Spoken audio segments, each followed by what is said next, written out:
MLA साहिबान Bharatiya Janata party के ticket के ऊपर लड़े, या जीते या हारे, लेकिन भारतीय जनता पार्टी के टिकट के ऊपर उम्मीदवार सभी साहिबान, यहाँ इलाके से आए हुए चेयरमैन साहिबान, सरपंच साहिबान, समिति के जिला परिषद के मेंबर साहिबान, सम्मानित मंच, विवाद की आई हुई सरकारी बुजुर्गों, नौजवानों और साथियों, और खास तौर पे हमारे पत्रकार बंधुओं, आज सबसे पहले तो मैं शुक्रिया अदा करना चाहता हूं कि जो मान सम्मान मुझे स्टेज के आने के उपरांत आप लोगों की तरफ से मिला, जो सर पर पगड़ी बांधी गई, मालाएं अर्पित करी गई, गुलदस्ते दिए गए, जो इज्जत बख्शी गई है, उस पर मेवात की तरफ से सभी का मैं शुक्रिया अदा करना चाहता हूं। और शुरुआत में मैं कह देना चाहता हूं कि कोई विवाद अगर स्टेज के ऊपर हुआ भी हो तो उसको आप लोगों ने थूक देना है। मैं आज आपके बीच के अंदर लोगों को जोड़ने के लिए आया हूं, लोगों को बांटने के लिए नहीं आया हूं। और जो आज सबके दिलों के ऊपर एक बात असर कर रही है, सबसे पहले मैं उसका जिक्र करना चाहता हूं। दो लाश हरियाणा के किसी दूसरे जिले के अंदर मिली, अल्पसंख्यक समुदाय से वो व्यक्ति संबंध रखते थे, और जांच आज के दिन चल रही है। और ताकि किसी के दिल के अंदर ये ना हो कि मैं जिक्र नहीं किया इस बात का, मैं सबसे पहले तो ये कहना चाहता हूं कि जो जांच होगी, चाहे वो राजस्थान के चीफ मिनिस्टर के माध्यम से हो, वो भी मेरे पुराने साथी रह चुके हैं, और चाहे हरियाणा के चीफ मिनिस्टर के माध्यम से हो, हरियाणा की सरकार के माध्यम से हो, दोनों तरफ से मेरी आप लोगों की तरफ से पेशकश होगी कि जो दोषी है उसको पूरे से पूरी तौर के ऊपर सजा मिलनी चाहिए। लेकिन काम कायदे से होना चाहिए। यह भी मैं कहना चाहता हूं कि बिना कायदे कोई काम नहीं होना चाहता। मेरी जमीन में नहीं इस तरह की बात कि कोई प्रेशर में आकर के किसी का कोई काम मैं कर दूं, चाहे वो गलत हो, प्रेशर में आकर मैं वो गलत काम कर दूं, रात को मेरे को नींद नहीं आई। और मैं आज इसलिए कहना चाह रहा हूं कि आपके बीच के अंदर आपका नुमाइंदा होने के नाते, आज से कुछ अर्से पहले का मैं आपको एक वाकया समझाना चाहता हूं, बताना चाहता हूं, तो शायद पुराना होने के नाते आपके जहन से उतर गया। याद करो, आज से 10 साल पहले की बात है, डीनगढ़ हेड़ी के अंदर एक बलात्कार हुआ था। लोग धरने के ऊपर बैठे थे, प्रेशराइजेशन हुई थी कि जिसके घर के अंदर या जिसके खेत के अंदर ये बलात्कार हुआ था उसको सजा दी जाए, और वो सजा आफ्ताब हुए। लेकिन 5 बरस बाद याद करो क्या हुआ कि जिनके ऊपर ये इल्जाम थोपा गया था, 5 साल के बाद 2 व्यक्ति जो किसी और कानूनी जुर्म के अंदर पकड़े गए थे, जब तफ्तीश हो रही थी उनके साथ, तो मालूम चला कि ये बलात्कार उन लोगों ने नहीं किया जो उस खेत के मालिक थे, और जो आज के दिन तक जेल के अंदर सड़ रहे होते अगर वो पुलिस वालों ने उस टाइम के ऊपर वास्तव के अंदर जो दोषी था उसको अपहरण नहीं किया होता और पकड़ा नहीं गया, जब जाके वो रिहा हुए। इसलिए मैं आज सबसे पहले यूं कहना चाहता हूं कि जो भी कायदा होगा, जो भी सही बात होगी, जो भी जुर्म करने वाला होगा, उसके खिलाफ खड़ा होगा, और सहायता के लिए जो लोग दोषी ठहराए गए हैं इनको ठहराने के लिए कोशिश भी करी जाएगी। अगर उन्होंने कुछ काम नहीं किया है तो मैं उनके साथ खड़ा करूंगा, और अगर उन्होंने दोष किया है तो मैं उनके खिलाफ खड़ा होऊंगा। यह मैं आपका श्वास दूंगा।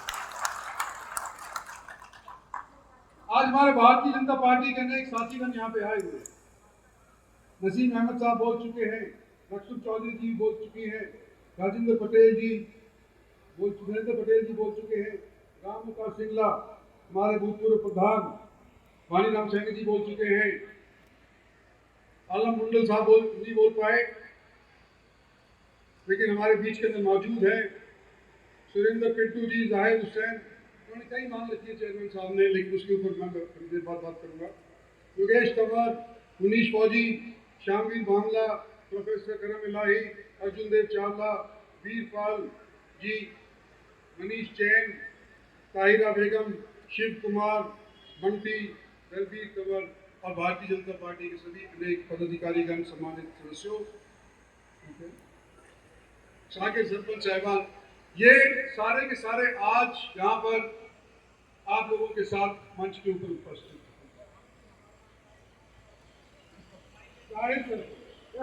चेयरमैन रही तो खड़ा ही बैठा है, और किसी का नाम रह गया वही मूर्ति का तकाजा है, कई बार रह भी जाता। इलेक्शन जीतने के उपरांत जलसे के तौर के ऊपर पहली बार उपस्थित हुआ, और जब मैं इलेक्शन जीता तो बड़े बड़े अरमान थे। जब मैं इलेक्शन जीता, जब मैं हरियाणा का 5वीं बार पहला लोकसभा का सदस्य हूं, पहला ऐसा सदस्य हूं जिसने मेवात के हिस्से को जोड़ करके 5 बार विजय पाई है। हम और आप और आम आदमी घर से बाहर निकलने की हिम्मत नहीं करा, लेकिन एक वाकया मुझे उस टाइम का याद है। उस टाइम के ऊपर मजहब का प्रचार करने के लिए देश के अनेक क्षेत्रों से मेवात के अंदर लोग प्रवेश करते हैं, दिल्ली के अंदर भी प्रवेश करे, और उस समूह के अंदर हजारों लोग इकट्ठे हुए और उसके बाद मेवात के अंदर आए, तो एक बात प्रचलित थी, एक बात चली, और जो आज के दिन भी मुझे दिक्कत में डालती है, और वो ये थी कि ये सारे के सारे एक विशेष वर्ग के, एक विशेष समुदाय के लोग कोविड को मेवात के अंदर जाकर के फैलाएं। मेवात के बाद में सारे हरियाणा के अंदर ये फैलेगा, और जब 2 साल बीत गए, उसके बारे में चर्चा जब हुई, तो सबसे कम कोविड कहां फैला था? आप याद करो, सबसे कम कोविड मेवात के अंदर फैला था, हरियाणा के अंदर अनेक जगह के ऊपर। एक झूठे तौर के ऊपर जो दोष लगाने का कार्यक्रम किया था, वो आज ही मेरे को तकलीफ देता है। और मैं आज आपको कहना चाहता हूं कि हो सकता है कि राजनीतिक तौर के ऊपर मेरा और आपका 15 साल का नाता हो सकता है कि भारतीय जनता पार्टी के बाद जीतने के बाद आपका मेरा नाता 10-12 साल का हो, लेकिन वास्तविकता यह है कि हम इस क्षेत्र के ऐसे वासी हैं जो पिछड़े जाने चाहते थे। और इतिहास के ऊपर आपको मैं कहना चाहता हूं कि आप अपनी नजर दौड़ाएं। जब पंजाब हुआ करता था तो हरियाणा पिछड़ा क्षेत्र कहलाया जाया करता था, और जब हरियाणा बना उसके बाद सबसे पिछड़ा क्षेत्र का किसी को माना जाता था तो मेवात का क्षेत्र माना जाता था। और मेरा यह प्रयास रहा, और मुझे खुशी है कि मेरी इस पार्टी का यह प्रयास है कि मेवात को पिछड़ेपन से उभार करके बराबर के और जिलों के बराबर ला करके रखना चाहिए। और हमारे देश के प्रधानमंत्री 112 ऐसे जिले चयन किए, और मैं मंत्री हूं उस महकमे का, प्लानिंग कमीशन का, जिसके नाम बाद के अंदर नीति आयोग रख दिया गया, उस 112 पिछड़े हुए क्षेत्रों के अंदर एक क्षेत्र हरियाणा का भी है जिसका मेवात है। और मेवात या नूह कह लीजिए आप, आज के दिन हमारी सरकार की तरफ से, चाहे वो प्रांतीय सरकार हो और चाहे वो केंद्रीय सरकार, भरसक प्रयत्न हुआ है कि इस तरह के यहाँ के लोगों की माली हालत सुधारी जाए। और मैं जिक्र करना चाहता हूँ, ज्यादा लंबा नहीं भेजूंगा, फिर जाहिर चेयरमैन ने जो कहा उसके ऊपर भी आऊंगा, लेकिन फिलहाल याददाश्त के लिए मैं आपको बताना चाहता हूँ कि दिल्ली मुंबई एक्सप्रेसवे 1 लाख करोड़ से अव्वल का एक्सप्रेसवे भारत सरकार ने जो सुनिश्चित किया है, जिसका उद्घाटन 2000 तक आज से जो 15 दिन पहले ही हुआ है, ये मेवात के लिए एक बड़ी भारी सौगात है। जो जमीन 4 लाख 5 लाख की बिका करती थी, इर्द गिर्द के लोगों की जमीन आज के दिन 10 लाख 15 लाख की बिकने लगी। और जिस तरह से डेवलपमेंट होगी, इसकी कीमत और बढ़ेगी। Western dedicated rail freight corridor, रेलगाड़ी का माल मुंबई से गुजरात से दिल्ली लाना होता है और वापस ले जाना होता है, डेडिकेटेड रेल फ्रेट कॉरिडोर भी मेवात को छू करके निकलता है। इससे भी माली हालत इस क्षेत्र के लोगों की बेहतरीन होगी। मेरे को याद दिला रहे थे कि मैंने जिक्र किया था कि जब कभी मौका लगा तो मेवात के अंदर मैं रेल भी, अगर मैं चुन गया तो इसकी पैरवी करूंगा, इसकी वकालत करूंगा और मेवात के अंदर इसकी रेल को आने की पूरी कोशिश करूंगा। पिछले दिनों के अंदर नहीं कर पाया, मैं मानता हूं। क्यों नहीं कर पाया? क्योंकि रेलवे की खुद की माली हालत बिगड़ चुकी थी। लेकिन आज स्टेज के ऊपर खड़ा होकर के मैं यूं कह सकता हूं कि पहले तो ये प्रोजेक्ट सिर्फ भाषण के तौर के ऊपर या ऐलानिया तौर के ऊपर इसका जिक्र हुआ करता था, ऐलान भारत सरकार ने कर दिया था। पिछले साल पहली बार 2 करोड़ रुपए का इसके लिए पैसा निर्धारित कर लिया है। इसके लिए एक खिड़की खोल दी गई है कि मेवात के अंदर रेल पहुंचाने के लिए हम प्रबंध करेंगे, अकाउंट के अंदर पैसा डालेंगे और मेवात के अंदर रेल करेंगे। तो आज मैं आपको कहना चाहता हूँ, मैं उम्मीद करता हूँ कि आने वाले समय के अंदर जिस चीज से आप वंचित रहे, सारे हरियाणा रेल से मेवात में सफर नहीं कर पाए, लेकिन इस बार मेरे को ये उम्मीद है, जब से ये खाता खुला है, कि भारत सरकार की तरफ से रेल का प्रोजेक्ट मेवात को छू करके ही निकलेगा। न्यू फिरोजपुर जेका 4 लेन,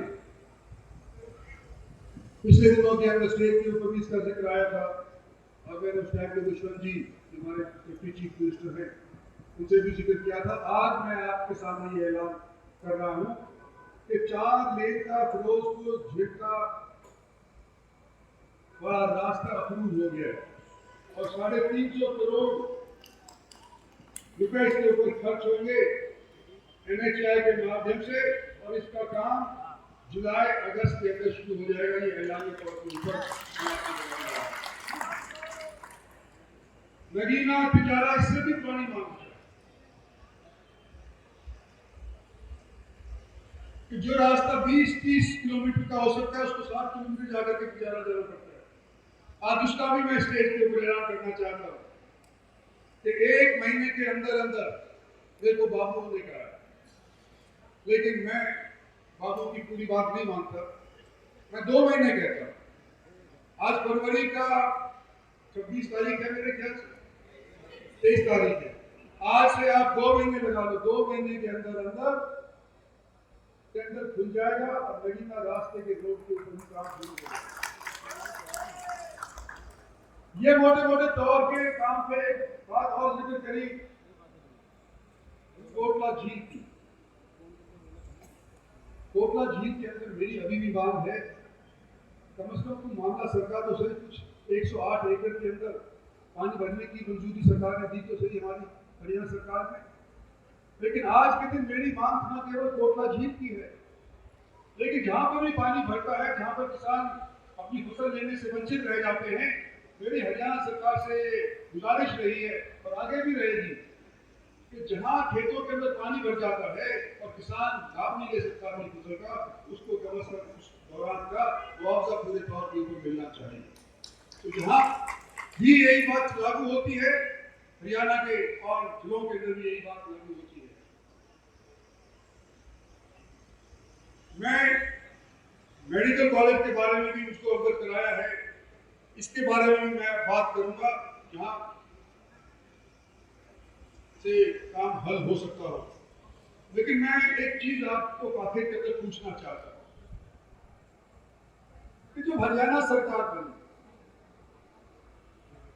और उससे पहले केंद्र के अंदर भारत सरकार बनी और नरेंद्र भाई मोदी भारत के प्रधानमंत्री बने, तो क्या मेवात वासियों का इस सरकार में तेल निकालने की नीति बनाई? अभी तक जितने 8 साल के अंदर जो भी नीति बनी है, मेवात को फायदा पहुंचाने के लिए बनी है, मेवात के लोगों को फायदा पहुंचाने के लिए बनी है, या मेवात के लोगों का तेल निकालने के लिए? ये अपने दिल के ऊपर हाथ रख करके पूछो आप। जो मैं आज जिक्र कर रहा हूं, जिस स्कीम्स का जिक्र कर रहा हूं, जो हरियाणा सरकार आज के दिन कर रही है, जो मेरी तरफ से प्रयास हुआ है, तो हमने तो यही चाहा है कि सबका साथ होकर के हमारा हरियाणा प्रांत, हमारा देश आगे बढ़े। और मैं आज आपका नुमाइंदा होने के लिए मैं आपके घर में आया। पूर्वजों का साथ हमारा और आपका रहा है, 1857 के बाद का हमारा साथ आपके साथ रहा है। अंग्रेजों के खिलाफ युद्ध हमने कभी लड़ी थी। मैं आज आपसे पूछना चाहता हूं कि क्या मैं आपका दुश्मन हूं? और क्या आपकी वोट मुझे मिले ना मिले, मेरी पार्टी को मिले ना मिले, क्या मेरे प्रयासों में कोई कमी रहती है? और अगर नहीं रहती तो मैं ये उम्मीद करता हूं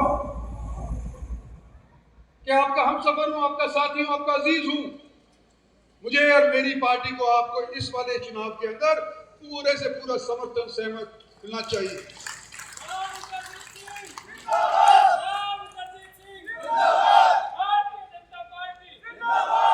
और जो शक भी करते हैं उनसे भी मैं पूछना चाहता हूं कि क्या ये अब सारे के सारे मेवात वाले अगर मेरे को हरा भी देंगे, मेरी पार्टी को हरा भी देंगे, तो क्या नरेंद्र भाई मोदी प्रधानमंत्री बनने से रह जाएंगे? तो फिर भी बढ़ेंगे। हमारी रात की थोड़ी बहुत वोट है, सारा देश उनके पीछे लगा हुआ है।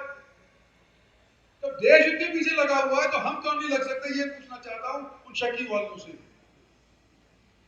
और आज का ये आयोजन बड़े अरसे के बाद हुआ, लेकिन आज ये खत्म नहीं होगा। हमने और आपने एक राह साधनी है आने वाले बच्चों के लिए, भविष्य के लिए, इलाके के लिए, तरक्की के लिए, नौकरी के लिए, गुजर के लिए। और जब तक हम मिलकर के नहीं इस राह को हाकेंगे तो हमारा और आपका भला नहीं हो पाएगा। हमारे को बांट करके, हमारे टुकड़े टुकड़े करके हमारा इस्तेमाल करेंगे, खुद का लाभ उठाएंगे, हमारे को बांट करके हमें नुकसान होगा, हो सकता है किसी और को हो जाए। इसलिए आज मैं आपको कहना चाहता हूं कि देश के अंदर प्रधानमंत्री आज के दिन सक्षम है, दोबारा बनेंगे। मैं बनूंगा नहीं बनूंगा इसका मुझे नहीं, तो मैं ये चाहता हूं कि भारतीय जनता पार्टी की तरफ से अगर सरकार देश के अंदर बनती है तो मेवात के अंदर पहले से ज्यादा ध्यान दिया जाए, मेवात के अंदर पहले से ज्यादा पैसा खर्च किया जाए, मेवात के अंदर ज्यादा से ज्यादा तवज्जो दी जाए और यहाँ पर नौकरियां तक पहुंच की जाए। और इनके साथ सबसे ज्यादा जो चीज आज के दिन मैं समझता कोई मेवाती चाहता है कि इनके साथ इंसाफ होना चाहिए, इनको दोषी हम के अंदर नहीं ठहराना चाहिए। और इस चीज के लिए मैं आपको अपनी तरफ से वचन देता हूं कि जहां आप इंसाफ के लिए लड़ेंगे, मैं आपके साथ कंधे से कंधा खड़ा होकर रहूंगा।